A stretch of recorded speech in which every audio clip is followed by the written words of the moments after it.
Hi friends, இன்றைய தலையங்கம் தெருநாய்களுக்கு உணவு வழங்க தனியிடம் சுப்ரீம் கோர்ட். தெருநாய் பிரச்சினை தொடர்பாக 7ஆம் தேதி நாளை இடைக்கால உத்தரவு பிறப்பிக்கப்படும் என்றும் நீதிபதிகள் அறிவித்துள்ளனர். இந்தியா முழுவதும், குறிப்பாக தமிழ்நாட்டில் தெருநாய்களின் தொல்லை மிகவும் அதிகமாக இருக்கிறது. தினத்தந்தியின் அனைத்து பதிப்புகளிலும் தெருநாய்கள் சாலைகளில் செல்பவர்களை விரட்டி விரட்டி கடிக்கும் செய்திகள் அடிக்கடி வருகிறது. கடந்த வாரம் மணப்பாறையில் ஒரு கர்ப்பிணி பெண் மற்றும் 7 பேரை தெருநாய் விரட்டி விரட்டி கடித்த செய்தி தினத்தந்தியில் பிரசுரமானது. இதுபோல அன்றாடம் பல சம்பவங்கள் தெருநாய்களால் நடந்து கொண்டு இருக்கிறது. சமீபத்தில் சென்னை பூந்தமல்லியில் தாயுடன் சாலையில் சென்று கொண்டிருந்த சிறுவனை தெருநாய் குறிவைத்து பாய்ந்து பாய்ந்து கடித்தது. சமீப காலமாக நடைபயிற்சி செல்பவர்கள் கையில் ஒரு சிறு கம்பு வைத்து கொண்டு செல்வதை பார்க்க முடிகிறது.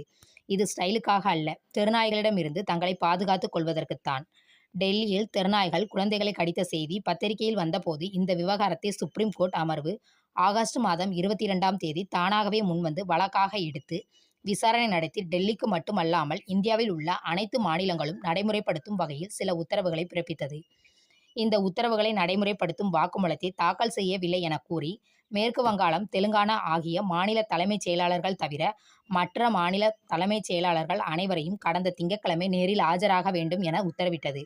அதன்படி அனைவரும் ஆஜராகினர்.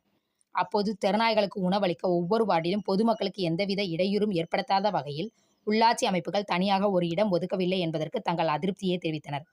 இது மட்டுமல்லாமல் அரசு அலுவலக வளாகங்களிலும் பொதுத்துறை நிறுவன அலுவலக வளாகங்களிலும் ஊழியர்கள் தெருநாய்களுக்கு உணவளிப்பதற்கு கடும் கண்டனத்தை தெரிவித்தனர். மக்கள் தினந்தோறும் அவதிப்படும் தெருநாய் பிரச்சினைக்கு இது மட்டும் தீர்வல்ல. தெருநாய் பிரச்சினை தொடர்பாக 7ஆம் தேதி நாளை இடைக்கால உத்தரவு பிறப்பிக்கப்படும் என்றும் நீதிபதிகள் அறிவித்துள்ளனர். ஒவ்வொரு வார்டிலும் தெருநாய்களுக்கு உணவளிக்க இடம் ஒதுக்கும் போது அங்கு உணவை சாப்பிடும் தெருநாய்கள் மீண்டும் சாலையிலும் வாகனங்களிலும் செல்பவர்களை விரட்டாது, கடிக்காது என்பதற்கு என்ன உத்தரவாதம் இருக்கிறது என்ற கேள்விகள் மக்கள் மத்தியில் இருக்கிறது. சென்னை உள்பட பல நகரங்களில் பொதுமக்கள் நடைபயிற்சி செய்யும் இடங்களிலும் ஆள் நடமாட்டம் இருக்கும் தெருக்களிலும் ஏராளமானோர் தெருநாய்களுக்கு உணவளிப்பதால் அவர்களை எதிர்பார்த்து அந்த இடங்களிலேயே தெருநாய்கள் சுற்றித் திரிகின்றன. அங்கேயே அசுத்தம் செய்வதால் தூய்மையும் கெடுகிறது. தெருக்களில் உணவளிக்கும் போது ஏராளமான நாய்கள் கூட்டம் கூட்டமாக வருகின்றன.